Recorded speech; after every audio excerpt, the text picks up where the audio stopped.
नमस्कार दोस्तों। दोस्तों, 4 दशक की ग्रोथ के बाद अब लगता है कि चाइना बदल रहा है। चाइना के प्रेसिडेंट शी जिनपिंग अपनी पॉलिसीज़ चेंज कर रहे हैं। वो कैपिटलिस्ट की वेल्थ को कम करना चाहते हैं। उनको लगता है कि चाइना में जो बिलियनर्स की संख्या बढ़ रही है, वो सोशलिज्म का मज़ाक उड़ा रही है। उनको लगता है कि बिज़नेसेस को चाइना की गवर्नमेंट के अकॉर्डिंग काम करना चाहिए। वैसे उनकी ये कैंपेन अपने आप में काफ़ी रिमार्केबल है। 2020 में ये स्टार्ट हुई थी जब अलीबाबा की एक एफिलिएट एंड ग्रुप को आईपीओ लॉन्च करने से रोक दिया गया। उसके बाद इस कैंपेन ने काफ़ी जोर पकड़ लिया और करीब $2 ट्रिलियन की वेल्थ को डिस्ट्रॉय कर दिया गया। एक दूसरी कंपनी को सिर्फ इसीलिए पनिश किया गया क्योंकि उसने अमेरिका में अपने शेयर्स लिस्ट किए थे। चाइना में क्रिप्टो करेंसी को बैन कर दिया गया है और साथ ही प्रॉफिट के लिए ट्यूशन देना और बच्चों की गेमिंग्स को भी स्ट्रिक्ट कर दिया गया है। चाइना में पॉपुलेशन कम होती जा रही है, इसीलिए पॉपुलेशन को मेंटेन करने के लिए अबॉर्शंस भी रेयर हो रहे हैं। सेलिब्रिटीज़ पैट्रियोटिक होनी चाहिए, इस तरह की फीलिंग, इस तरह की आइडियोलॉजी चाइनीज़ लोगों में डाली जा रही है। वैसे तो चाइना की गवर्नमेंट हमेशा से ही ब्रूटल रही है। जैसे शी जिनपिंग ने अपने राइवल्स को एलिमिनेट कर दिया है। उइगर लोगों की बात करें तो करीब 1 मिलियन से ज़्यादा उइगर लोगों को चाइना में लॉक करके रखा हुआ है। शी जिनपिंग के विरोधियों को वहाँ बर्दाश्त नहीं किया जाता है। और लेटेस्ट कैंपेन की बात करें तो ये देखना होगा कि शी जिनपिंग क्या तभी पावर को ग्रैब करने की कोशिश करते रहेंगे जब चाइना की ग्रोथ और लोग सफ़र कर रहे हों, या फिर वो प्रैक्टिकलिटी को देखते हुए थोड़ा लीनिएंट हो जाएंगे। ये बात सही है कि चाइना बाकी देशों की तरह ही बहुत सारी परेशानियां फेस कर रहा है। जैसे गरीब और अमीर के बीच का गैप बढ़ता जा रहा है।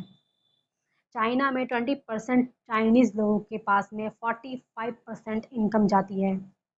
वहीं टॉप 1% लोगों के पास में चाइना का 30% वेल्थ है। दूसरी परेशानी की बात करें तो चाइना में टेक जायंट काफ़ी ज़्यादा स्ट्रॉन्ग होते जा रहे हैं और अनफेयर कंपटीशन में लिप्त हैं। शी जिनपिंग का मानना है कि वो करप्शन को बढ़ा रहे हैं और क्योंकि उनके पास में पर्सनल डेटा है तो वो उसे कभी भी एक्सेस कर सकते हैं। इन सब का सहारा लेकर शी जिनपिंग ने इस कैंपेन को लॉन्च किया है। पर इन सब के बावजूद कि टेक्नोलॉजिकल जायंट काफ़ी स्ट्रॉन्ग होते जा रहे हैं, करप्शन में लिप्त हैं। शी जिनपिंग की ये कैंपेन चाइना की ग्रोथ के लिए खतरा हो सकती है। जैसे एवरग्रांड कंपनी के साथ हो रहा है, उससे चाइना की अनप्रेडिक्टेबिलिटी कम होती जा रही है। एवरग्रांड कंपनी की बात करें तो ये एक रियल एस्टेट कंपनी है और चाइना की गवर्नमेंट की पॉलिसीज़ के चलते ये कोलैप्स होने वाली है। प्रॉपर्टी डेवलपर्स की बात करें तो उन पर $2.8 ट्रिलियन का कर्ज है और वो इंडस्ट्री जो इसकी सहायक है वो चाइना की जीडीपी का 30% सपोर्ट करती हैं। लोगों ने रियल एस्टेट में इसीलिए इन्वेस्ट किया क्योंकि उन्हें दूसरे असेट्स में उतना रिटर्न नहीं मिल रहा था। लोकल गवर्नमेंट की बात करें तो वो भी लैंड सेल्स और प्रॉपर्टी डेवलपमेंट से होने वाले रेवेन्यू पर डिपेंड करती है। पर इस क्रैकडाउन के चलते बिजनेसेस काफ़ी ज़्यादा मुश्किल और कम प्रॉफिटेबल होते जा रहे हैं। वहीं चाइना की पार्टी इन सारी सिचुएशन को सॉल्व करने के लिए लीगल फ्रेमवर्क तैयार कर रही है। पर शी जिनपिंग के चेंजेस इतने ज़्यादा हैं कि रेगुलेशन इम्पॉसिबल होते जा रहे हैं। हो सकता है कि कुछ स्टेट ओन कंपनीज को इन पॉलिसी चेंजेस का फ़ायदा हो, पर वो सारी कंपनी जिसने चाइना को इतना ऊपर पहुंचाया, उनको नुकसान ही होगा। इन सब से चाइना की इकोनॉमी को काफ़ी खतरा है, जो कि पहले से ही इंफ्रास्ट्रक्चर के इन्वेस्टमेंट के रिटर्न में गिरावट फेस कर रही है। 40 साल तक की लगातार ग्रोथ के बाद शायद अब चाइना को स्लो डाउन और उसके इफ़ेक्ट को फेस करना होगा। माओ ज़ेडुंग के बाद अब शी जिनपिंग चाइना में ज़्यादा से ज़्यादा पावर को अपने हाथ में लेना चाहते हैं और वो प्रोटोकॉल को तोड़ते हुए तीसरी बार प्रेसिडेंट बनने की सोच रहे हैं।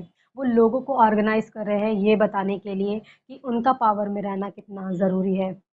जैसे उनका मानना है कि ब्यूरोक्रेसी चाइना में इसीलिए फेल हुई क्योंकि वो उनकी आइडियोलॉजी पर नहीं चली।